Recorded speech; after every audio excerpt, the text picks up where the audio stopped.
Welcome to Optimize Your Success. I am Jack Scott, the Chief Operations Officer at the Mentor Project, and I'm excited to introduce your host and a mentor at the Mentor Project, Dr. Ruth Gotian. Dr. Gotian is an expert in the field of high performers.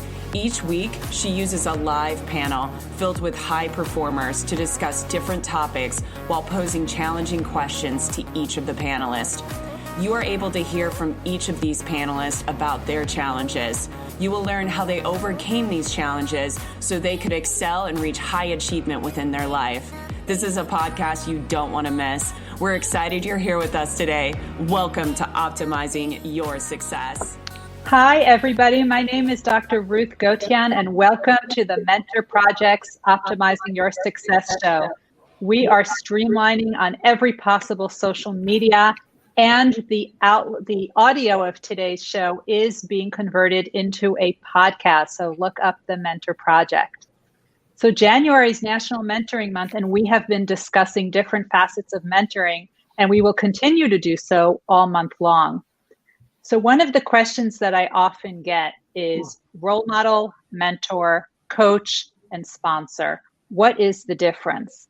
Well, there are actually 4 different words, and they mean 4 different things. So a role model is somebody you look up to. They have some skill, some characteristic, some attribute that you wish to emulate. You may never meet that person, but there's something about them that you really connect with. So for example, I'd love to have the public speaking skills of President Barack Obama. And when I interview people, I would love to be able to connect with them the way Oprah Winfrey connects with people. I've never met President Obama. I've never met Oprah Winfrey, but they are my role models for both public speaking and for interviewing. Now, a mentor is somebody who guides you. They walk by you, they help you. It is a long-term partnership. You come with a goal, you come with a plan, and they help you finesse that plan. They give you perspective. They teach you new skills. It's a long-term relationship. They introduce you to their network. This is really for the long haul. Now, a coach is someone who talks at you, and it's usually for a finite period of time. So when I'm coaching someone, it'll be for a certain number of months and for a very specific skill. We want to overcome imposter syndrome. We want to work on executive presence. We want to develop ourselves for promotion. If I'm going to give a TED Talk, I'm going to hire a coach who can help me with storytelling. And now the last one is a sponsor.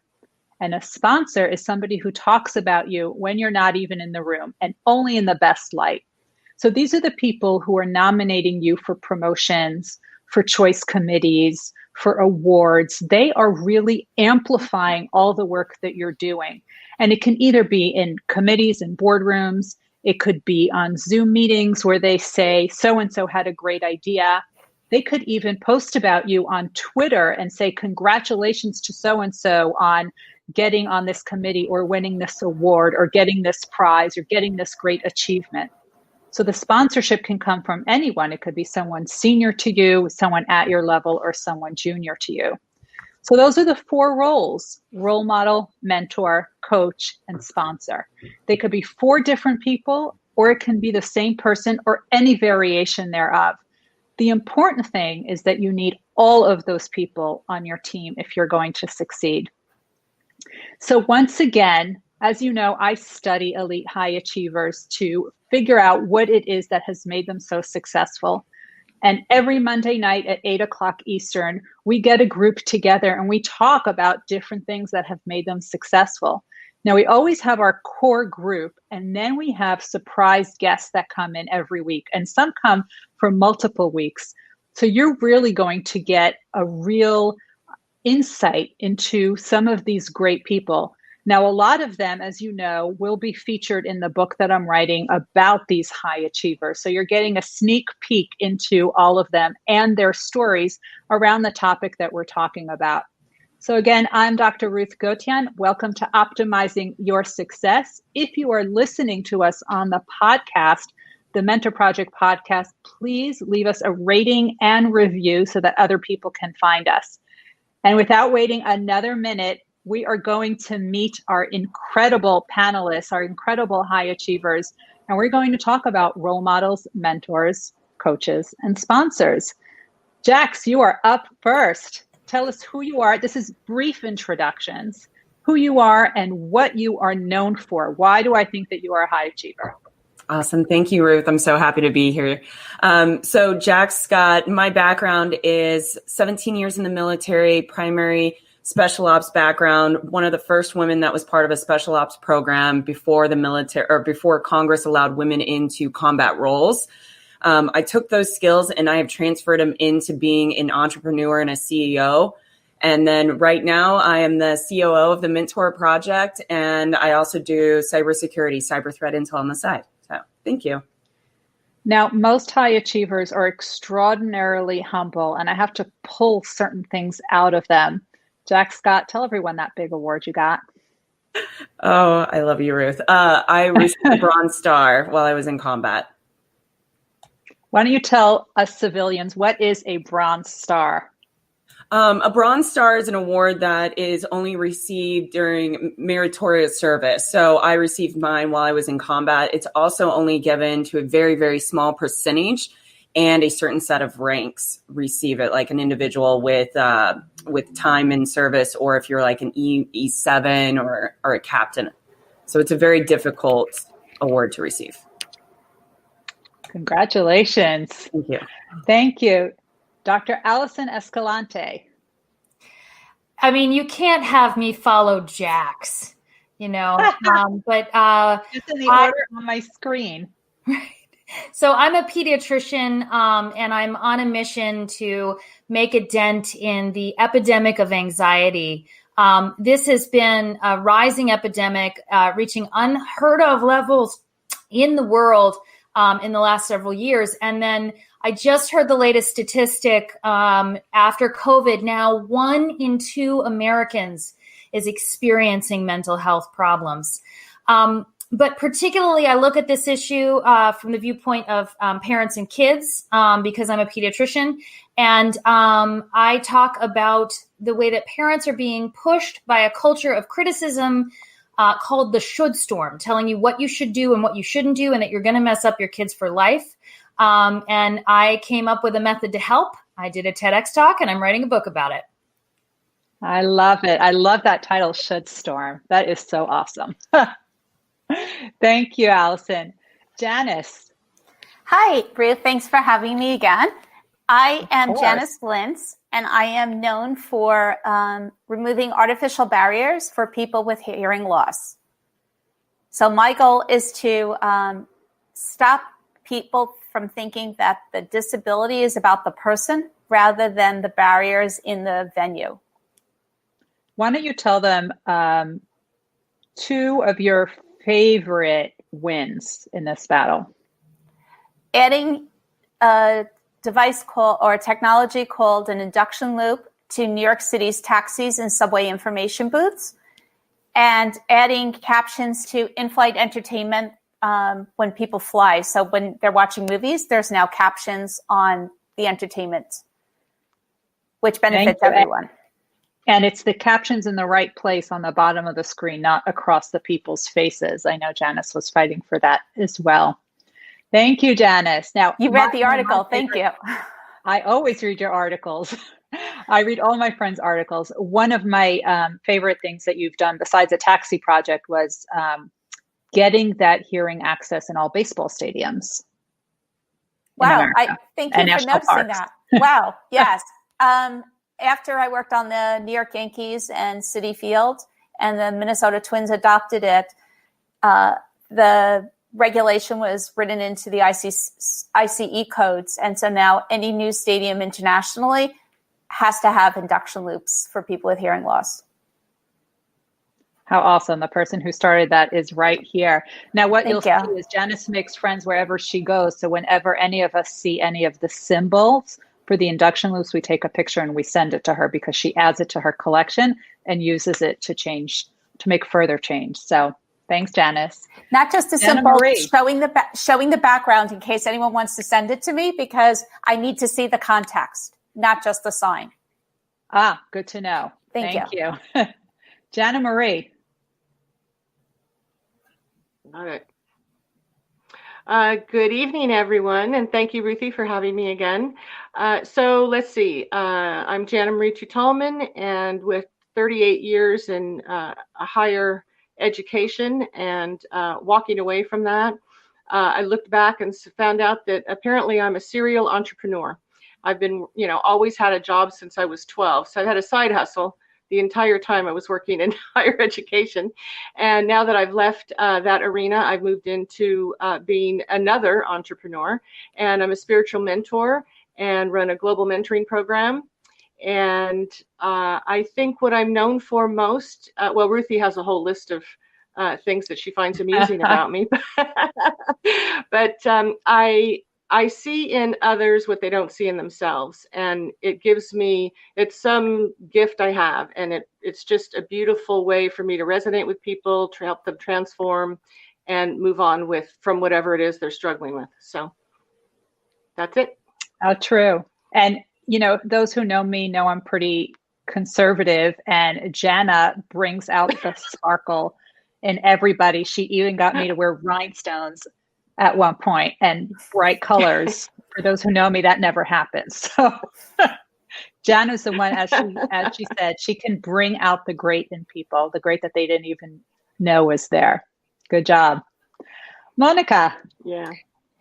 I'm Monica Blaumüller. I did a TED Talk about using analytics to further the mission of the State Department so that we can support the world's most vulnerable people. These are problems in the world that are getting bigger and bigger all the time, and we have finite resources. So how can we use technology of data analytics to do that? And I also created a model for restructuring the education of healthcare practitioners, which is being used in China, where they need to, in the last 10 years, have had to train all of their physicians to deal with diabetes, because when a lot of their doctors were in medical school, that wasn't a problem in their country. And so I created a model for that. Wow. Awesome. Thank you. And definitely go check out her TED Talk. Thank you, Monica. Lieutenant Colonel JJ Snow. Hi. I love that book background, because that just, makes my heart go pitter patter. I'm a bibliophile. I must confess, that's one of my bad habits. Any old bookstore, I can't not go in and come out with something. That's not a bad habit. That's a good thing to spend money on. I agree. I just, my collection is growing again, so I'm trying to be mindful of that before my next move. The boxes but is yours color coded? No, you know what? I have not done that yet, but I actually really like that. It's like the reading rainbow. It makes it a lot easier to find books. I definitely find them much easier. But tell everyone. I love it. So a little about me. I'm the Chief Technology Officer with AFWorks, which is the innovation wing of the United States Air Force, a job I'm super passionate about and an area that I will continue in when I exit the military, which is about 19 months from now. So big transition coming up, very excited. And then I'm also the Chief Technology Officer for the Mentor Project and an advisor for Moonmark Space. So these are some of the passion projects that I have ongoing right now, and a big fan of STEM and uplifting and empowering others. And what did you say your superpower was? Oh, I'm a connector. I find people and problems and match them up in interesting ways, and then I get out of the way and watch the magic happen. But what was that special way that I love that you said that you do that? Oh, I translate. So I'm a translator for the government. So I translate between geek and government, and I allow the two to speak. So it's kind of like translating between, I don't know, Klingon and Vulcan sometimes. I love it. And JJ, how long have you been serving in the military? So I've been in the military 19 years, and I've been in federal service 23 years because I was with Fish and Wildlife Service for 5 years before I came in. So wait, did I do that to take care? Right, exactly. And math in public, I don't know if I did the math right. Did I? No. 24 years. Oh my gosh. Wow. So it's been a ride. Wow. Awesome. Well, thanks for joining us. Thanks for having me. This is always a delight. Absolutely. This is always fun. And joining us for Ladies' Night with the best light on his face, Chris. Hello. Yes, I am the male representative here. I guess that might be the most outstanding part of my evening. So I competed in 7 Paralympic Games. I climbed Mount Kilimanjaro in a hand cycle, and I started. Thank you. And I started a foundation called One Revolution Foundation. Our mission is to turn perception of disability upside down. I had a skiing accident when I was 20 years old. Broke thoracic 10 and 11. So I've been in a wheelchair now for 32 years. And really the idea of turning perception of disability upside down is filling that void with performance, filling that, the void left by assumption with story that helps us, see ourselves in the other person and change the narrative from that's bad to what do you do? So that's basically what I do. It. So, you do it really well. So, Chris, how many Paralympic, and I know there were also some Olympics, right? You did both? Just Paralympics, actually. Yes. So 4 just winter, 3 Paralympics. 4. Oh, that's right, because you're in 2 sports. So why don't you give the full, more detail? more detail. So you're just glossing over it because, as far as I know, no one else here competes in 1 sport, let alone 2 at the Olympic level. So, we need some more intel. So I was an alpine skier. I skied in a monoski, or I continue to ski in a monoski, which is basically like taking sort of like the frame of a motorcycle minus the wheels and the handlebars and the engine. And so we have a shock absorber, like a scissor type thing with a shock absorber. I sit at about 18 inches off the ground, feet out in front of me. I have 2 little crutches with skis on the bottom, which are called outriggers. That's how I ski. It's where I forget that I'm sitting down, because the feeling of making a turn, we as old ski racers are in search of our unicorn, right? Our unicorn is the perfect turn, and it might exist. It might not exist. We might not ever get there. But it's where I forget that I'm sitting down. And so I did alpine skiing, and then I raced wheelchairs. So you've probably seen the like Boston Marathon, that kind of thing. But I raced it on the track. I was really more of a sprinter. 100, 200, 400, 800. I did the relays, which if any of you get a chance to watch wheelchair relays, it's a bit like NASCAR. Something is going to go wrong. It's often a race of attrition where you only have 4 teams on the track, because we actually use both lanes to pass, and oftentimes the medals are determined by who gets to the finish line without any problems. And so I actually won 13 medals total. So 12 in the winter, 5 gold, 5 silver, and 2 bronze in the winter, and won a silver medal in the 200 meters in Sydney in 2000. So one of those athletes, one of the few to sort of have world championships in both winter and summer. Thank you. Thank you very much. And then as if that wasn't enough, because that was not enough of an achievement, then you took a camera crew. Tell the rest of that story. So when I was competing in the Paralympics, we were not really on television. We're on television now. The watershed moment in a lot of ways was London in 2012, which really changed the Paralympic broadcasting throughout the world. And I think NBC's coverage here in the US went from 4 hours to 52 hours. So it was a monumental change and has continued to grow. But when I was competing, we really weren't on television. And if you don't tell the story, it didn't happen. And there are 1 billion people in the world with physical disabilities. And in a lot of ways, from the time we're little, we're taught not to stare at someone who looks different. It's impolite to stare. But if we never get a chance to ask questions, we never get a chance to see somebody to get to know somebody who seemingly is different from us. So I felt like I needed to try to tell that story. I had been lucky enough in some ways to have had some success, to have had, some publicity, those kinds of things. And there was a bit of a responsibility to try to change people's lives in the way that they didn't have to tell their story every single day. That they didn't have to say, oh no, this is what you think, but this is actually really what's true. To tell it in a more global kind of way. And so I had this idea, which I can't take responsibility for this idea. It was really more of my subconscious that told me that I needed to climb Mount Kilimanjaro, 19,340 foot Mount Kilimanjaro, tallest mountain in Africa, tallest freestanding mountain in the world. I did not know much about Mount Kilimanjaro other than I knew that it was an entity and that people climbed it.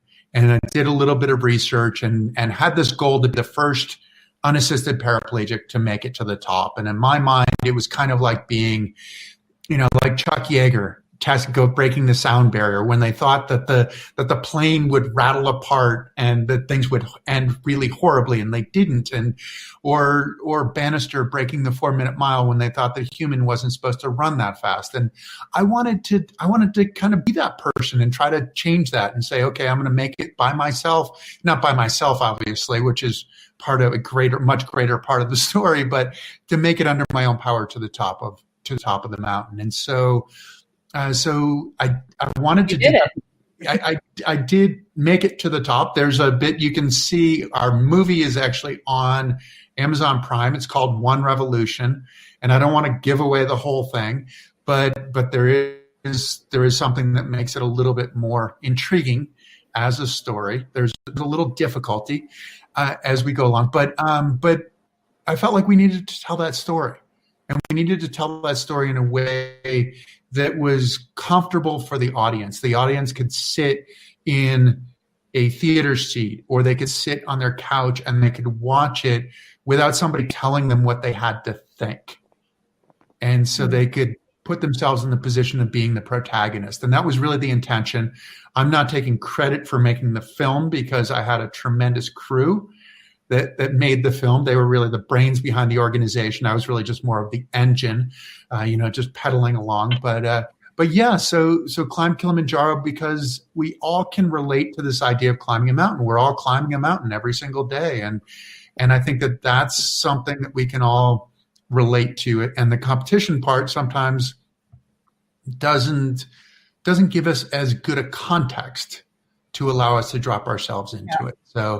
So ultimately, yeah, that's what I've done. That's the story. Well, thank you for being here and sharing that with us. And we just touched on things.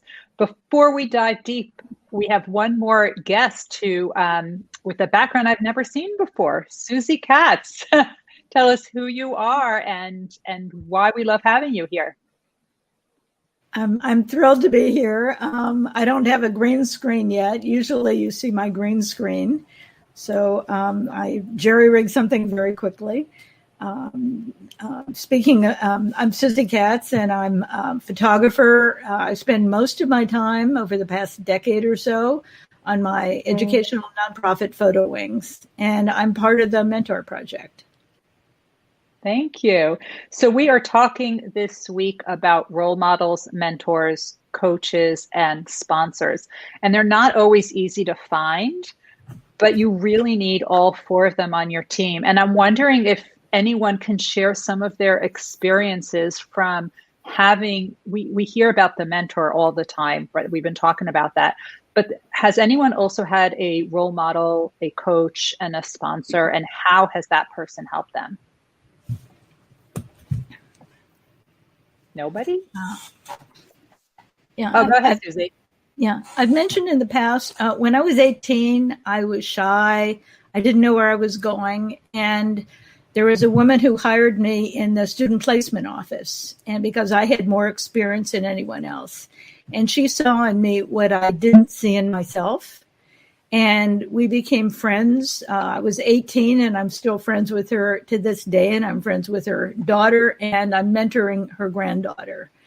And she changed my life in helping me believe in myself, that I had abilities and I should follow my own dreams and not be afraid to take chances and to put myself in a nourishing environment. And I've mentioned here, she said, Susie, I love you. Get out of Miami. And help give me the confidence that I could start a new life somewhere else and figure out who I was going to be. So there's so many ways people can help you. The encouragement, that's so critical. Thank you. JJ, you were going to say something? Yeah, I was going to say I was really fortunate. Like Jax, I started off in special operations. So I was with Air Force Special Operations, and I had 2 lieutenant colonels that mentored me as a brand new officer. They were absolutely fantastic, and they taught me some really important lessons about leadership. In particular, that I could do anything any of the guys could do, and they let me try everything until I could prove that I couldn't. And if it was something that I couldn't do and it would put somebody in danger, then we didn't do it. But they never limited me, and they pushed me, and they challenged me, and they supported me across the board. And I'll never forget the feedback that I got from them.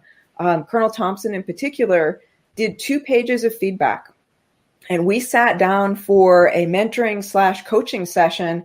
And, he walked me through his time in the service from a lieutenant on up to an actual commander for special tactics, which is our combat controllers, our pararescue men, our combat weathermen, and talked about his experiences, his challenges in leading a diverse workforce, how to care for people. A leader always makes sure their people get fed first. A leader always makes sure that they're coaching their people on the education that they need. He went through his entire family financial plan with me. Wow. This was incredible. And he said, here's how I'm investing. You don't have kids yet, but here's what I'm doing for my 2 daughters. Here's what my wife and I are doing for ourselves towards our home, towards our future, towards our retirement. And then he sat down and walked me through educational opportunities. He walked me through fitness and health and mental health and wellness. He took 2.5 hours to do this. And then we saw him every single day. And on Fridays, we all cleaned the unit. And that meant the entire building would be swept, trash would go out, everything would get dusted, and floors were mopped. And you would see him with a mop, or you would see him taking trash out. Nothing was too low for him to do. He did the same job.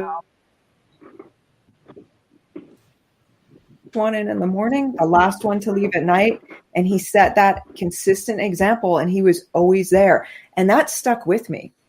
That example stuck with me.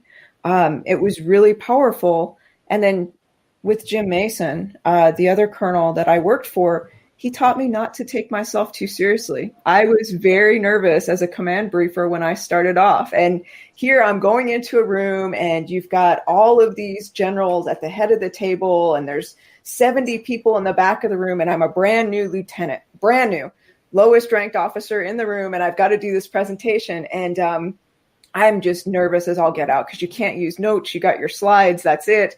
And so I'm getting ready to go in, and there's a little panel there, and you have to go up and hit the buzzer, and there's a camera. Well, he didn't tell me that, and I'd never done this before. So he told me, he goes, go up and put your eye on the camera. So I go up there, and I'm like this, and he has hit the button. It's going to scan you. So I hit the button, and I hear this voice come across the intercom, and there's this sigh, and it says, please take your eye off of the camera. We need to see your badge. But that diffused all of the tension I was feeling. And here's this senior guy who's one rank below a general officer. And walking into that room, I knew he had my back. And so I was confident, and I was able to go in there and feel like, okay, he's there for me. And after every presentation, he would give me feedback. Hey, this went really well. You kind of screwed that up, and you could do better. That meant a lot. Wow. Because he was direct and honest. So from both of these men, they set me up for success in the career that I've had throughout the military. And I'm so grateful for them.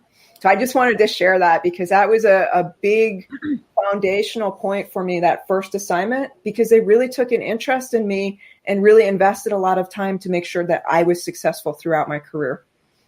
I love it. Are you willing to give a shout out to their names so people know who these people are? Yes. Colonel Rob Thompson, who's now retired, and Colonel Jim Mason, who I actually presided over his retirement. He retired before I left Special Operations Command. So they were fantastic. Both of them were at Hurlburt Field Air Force Base in Florida, and just absolutely exceptional leaders and really changed my life for the better. So I'm super grateful to both of them. Beautiful. Wow. Thank you, gentlemen. Janice, you were going to share yours. I didn't have that benefit, which is amazing, amazing to have that. But it sounds kind of trite, but you and I share a role model of Oprah Winfrey. And I know that sounds so absolutely silly to say that, but it really did. And, this is kind of a really odd story. I had a son that died during delivery, and when he died, I was literally in the middle of watching a show about finding the silver lining in life. And right, how weird is that? And so I remember thinking there was I'm watching that show, go into labor, babies die. It's not quite as fast, and I remember thinking that I had just watched the show in the silver lining, but I remember thinking there's no finding a silver lining in any of this. And then my next pregnancy, I watched a lot of Oprah because I was on bed rest. And through the whole thing, I realized that it's not a silver lining for me, but I used that to catapult my work and access so that when my daughter was diagnosed with a hearing loss, I realized that my not listening to experts, which if I had not listened, my son would be alive. And that I used that to catapult me with my daughter by not listening to all the experts who had opinions about my daughter to affect significant change for people with hearing loss. And if I had listened to those experts, my daughter would not be where she is today. And I would have never achieved the successes I did because the projects that I did were so innovative that people said to me, they're not possible. No one's going to do it. It's not going to happen. And I learned to ignore. So not that I wouldn't wish for my son to be alive. I don't want that to come off that way. But watching all those Oprah shows and listening to her over and over, it really did catapult me in the most bizarre way. I know that's a really long way to explain this, but. It's interesting. I think it was last week, was it Jax who said books were her mentors? Right? Was that you, Jax? I've been thinking a lot about that since Jax said that sometimes we get the perspectives and we get guidance from other places, not necessarily people who we know and we constantly interact with. So that's what you had with Oprah, Jax had with books. Thank you, Janice. Monica.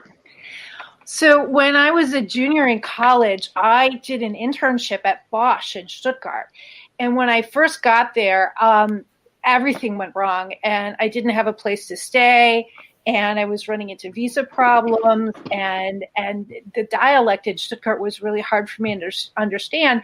And English was my predominant language, and so I was having a hard time. And then the boss of the department where I was working, where people were being xenophobic against with me, asked me to come in and just to meet with him. And he changed the work that I was doing, and he said, "I want you to come up to our offices. And when you save somebody time in doing some simple stuff for them, then they have to give you that much time back in mentoring you." And that was really wonderful. And then around the time I solved my housing problem by meeting the person who sponsored my internship, who was the person who ran technical training for Bosch. And he asked me to come in and live at his house. And he said, you were actually supposed to be assigned to my department. And I said, yeah, I'm doing this really cool stuff right now. And if I work for you, it'll be kind of admin work. But then he started this really big project that was a big PR thing that the 30 biggest companies in Stuttgart sponsored every year at Christmas time in the Christmas market. And that year he was having a hard time assigning a mid-level manager from his department because he was going through an efficiency review. So I convinced him to send me. And I was running a PR thing, and I was working with the principal dancers of the Stuttgarter Ballet. I met the governor. There was a group that was, they did German Motown, and so they asked me to come and sing on the stage. And by then, my language had gotten so much better that but I didn't speak the dialect. And so I ended up emceeing some events at this big PR event because everybody in the country could understand me better than a lot of the locals who spoke the dialect. Wow. And I ran a huge project. I reported to a member of the board of Daimler-Benz, and it was amazing. Wow. Thank you, Monica. Chris, when we spoke, Chris is one of the people who I interviewed for my upcoming book on high achievers. And I was really inspired by the person who even introduced you to the monoski, but then it was also a role model you had from years earlier who basically that image stuck in your head and you knew that you can do it. Can you briefly tell us that? Sure. What that was all about? The role model was a woman named Diana Golden, and Diana had lost her leg to cancer when she was a kid. So lost her leg above the knee, what we call a 3-tracker, because she uses 1 ski and 2 outriggers. So it's in the parlance, it is called a 3-tracker. She's called a 3-tracker. And she came to this race. It was the year before my accident. So I was ski racing. It was a fairly big race. And this one-legged woman showed up, and I didn't really know what to make of it at first, kind of what's she doing here? And then I watched her ski, and she was, to me, was the definition of what an athlete needed to be. Ski racing is a brutal sport in that there's nowhere to hide. If you are not fast, everybody knows about it because they blare it over the loudspeaker when you get to the bottom. Everybody's time is said out loud. And so, but she was, everybody, often people have their excuses before they even start to steel ourselves. And she just, I didn't know her. I didn't talk to her that day, but what I took from her was that she was like, I'm going to fall down and I'm going to get back up. And I don't have time for excuses. I need to continue to move forward. And I watched her from a distance, and she was the greatest athlete because she just wasn't going to waste her time. And funny enough, I had my accident the next year. We never overlapped on the ski team. I didn't really get to know her until years later. She had lost her leg to cancer when she was a kid, and the cancer came back, and she was actually dying of breast cancer, but she was getting inducted into the U.S. Ski Hall of Fame. And they asked me if I would speak at her induction, which was a gigantic honor for me to speak at her induction because she'd been this role model. I'd been trying to follow in her footsteps. She probably had no idea that I was trying to follow in her footsteps, but really it was each step I was trying to think, how could I do for other people what she had done for me? And so she was a tremendous role model.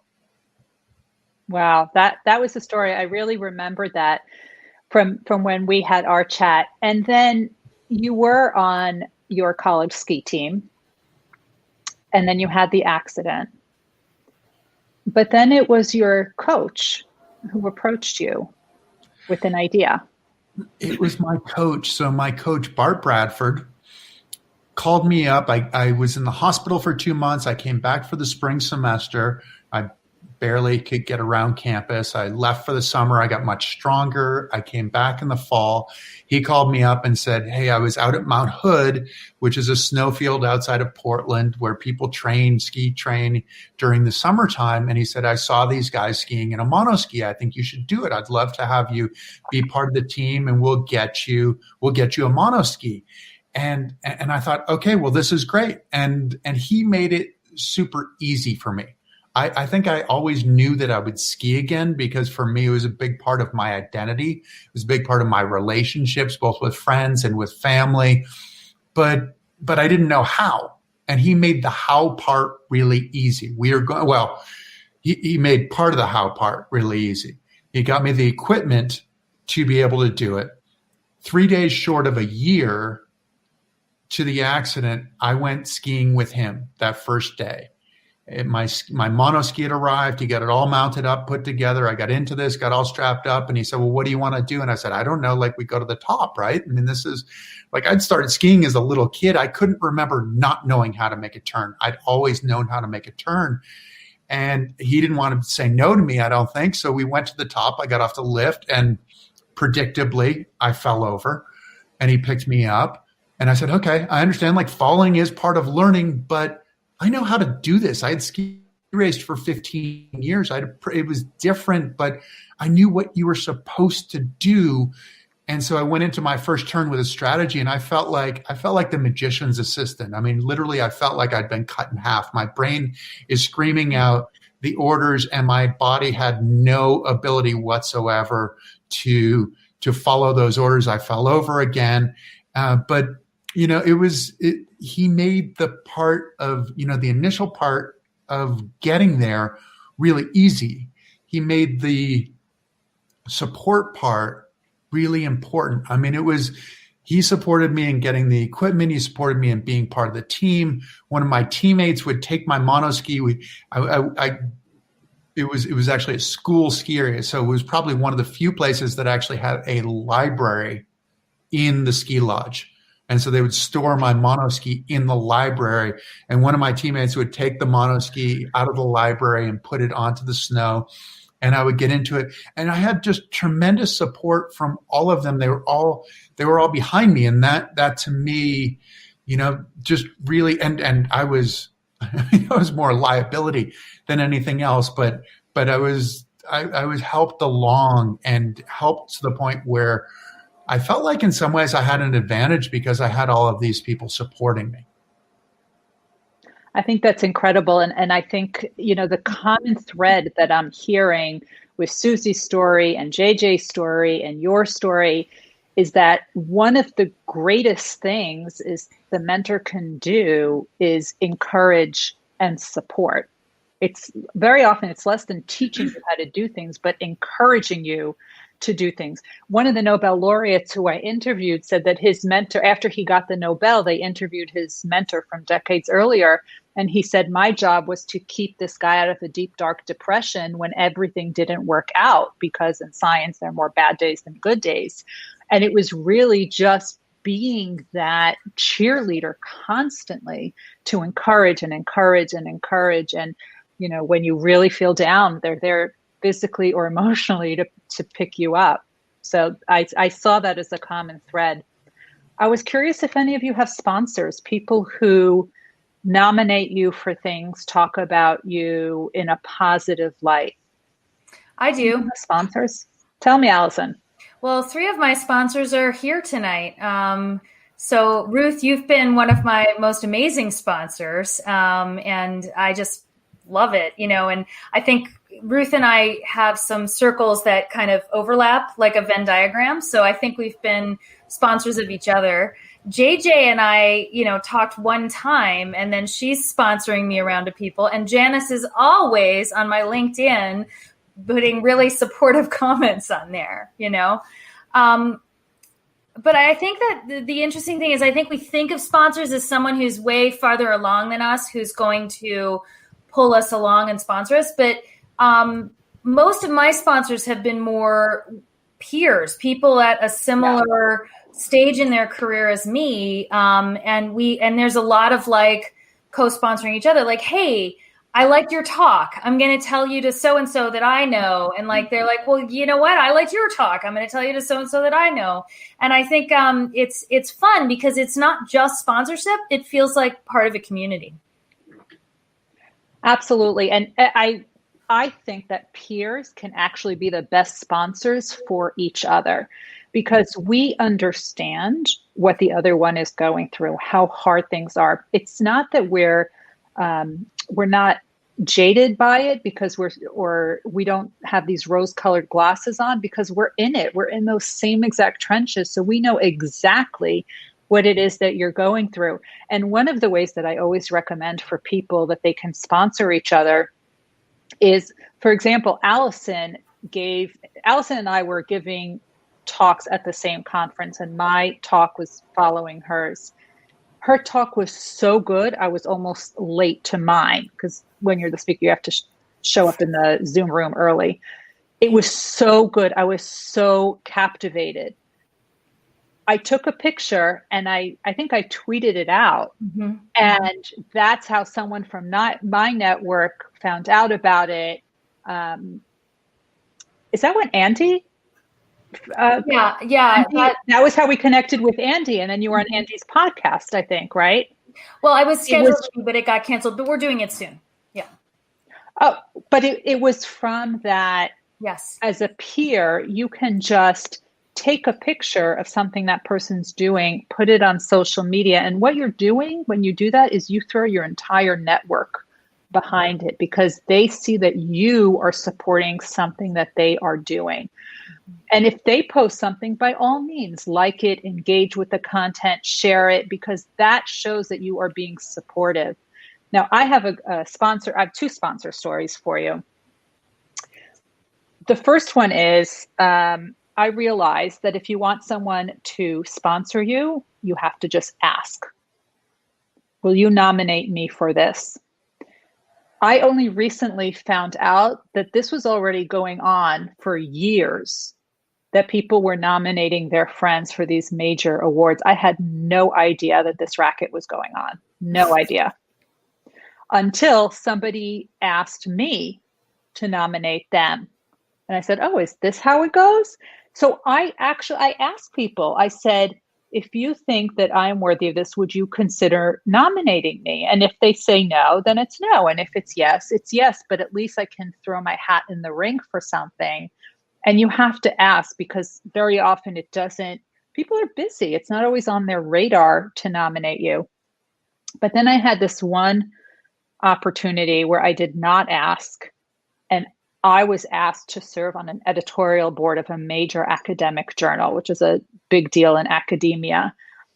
And I was relatively new to the role. So I was really honored because this could really help my career. So I thought that was a sponsorship. And it was actually my boss who recommended that the editor ask me. I didn't know that conversation was going on. So I thought that was great sponsorship. And I am to this day very grateful. So does anyone else have a story like that?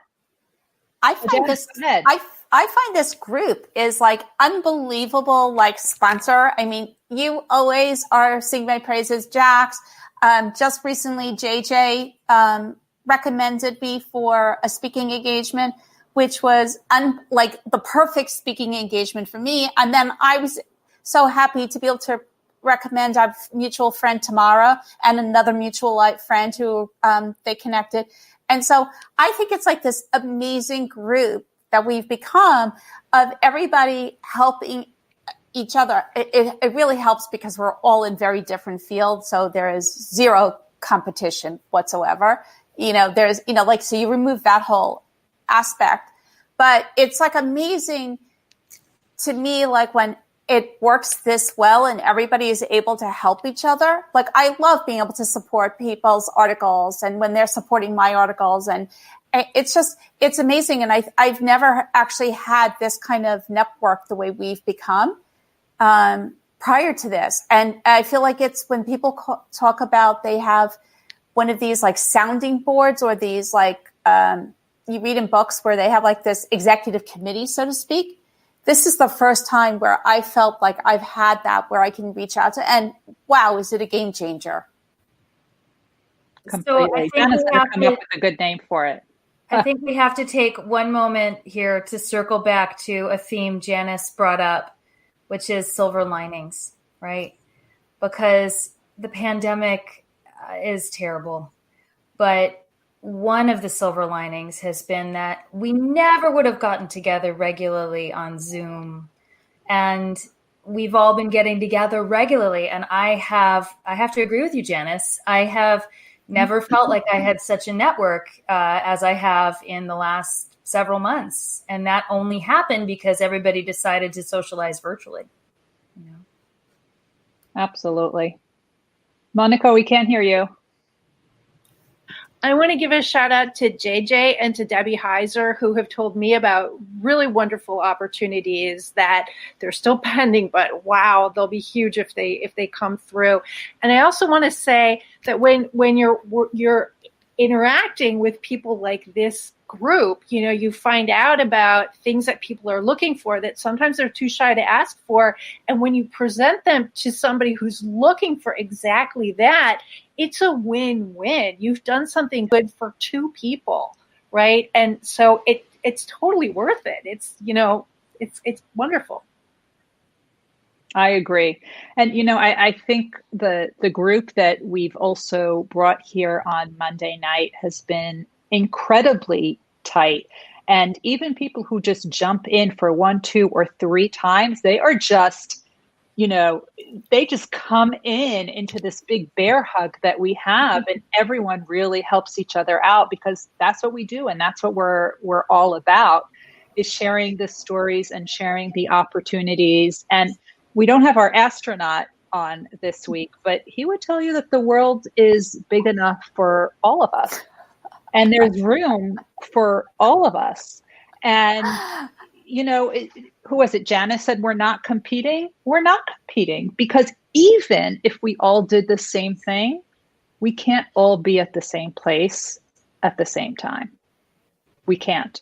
So there really is enough room. And you ask high achievers to introduce you to others, they all know other high achievers. I met Chris through Devin, the Jamaican bobsledder that we had last week, right? It's a small world. We all know each other. So, Chris, welcome. We hope that you are going to come back, because we need to hear more of this story, because it is so uplifting and so inspiring. And I think we just scratched the surface on the role model, the mentor, the coach, and the sponsor that you've had, and we've all had. So we are going to wrap up, but it's important. Very often after the show, people want to hear more. They want to reach out to the speaker. So I'm going to go through, they will tell you how you can reach out and hear more about them. But I want to tell you once again, the audio is being converted to a podcast. So look up The Mentor Project. Every Saturday morning, you can start your weekend off hearing from these high achievers. So wherever you look for podcasts, go look for The Mentor Project. Please give us a rating and review if you like it, so it can help other people find it as well. And we have so many incredible shows, and there's going to be so many one-on-one Meet the Mentors. I mean, there is really something for everyone. There are over 70 mentors on the Mentor Project. We've got a lot going on. Hackathons, all sorts of good stuff, shows. All right, everyone, tell us where we can learn more about you, starting with our bronze star, Jack Scott. I didn't ask you what your rank was. I'm a CW2, Chief Warrant Officer, only the best rank in the military. JJ knows. I don't even know what that means. There's like 1% of us. It might be 2% in the entire She is a unicorn, and she plays it down all the time. Our warrant officers are very unique and highly skilled, and we don't have a lot of them. And I think if we had more, we would be better off. So yeah, she plays it down, but don't let her get away with that. Just come with a tiara, Jax. Oh my gosh, I love it. The best way to find me is just Jack Scott through LinkedIn, or of course go to the Mentor Project page at mentorproject.org. You can find me there. And then, check out our podcast on Saturday. And we have one on Wednesdays for Meet Your Mentor. So they get to meet you and Janice and JJ and Susie. So we'll have everybody up there eventually. Thanks. We got so many great people. Thank you. Dr. Allison Escalante, who, by the way, has not mentioned, I feel like I have to be everyone's peacock because everyone here is so humble.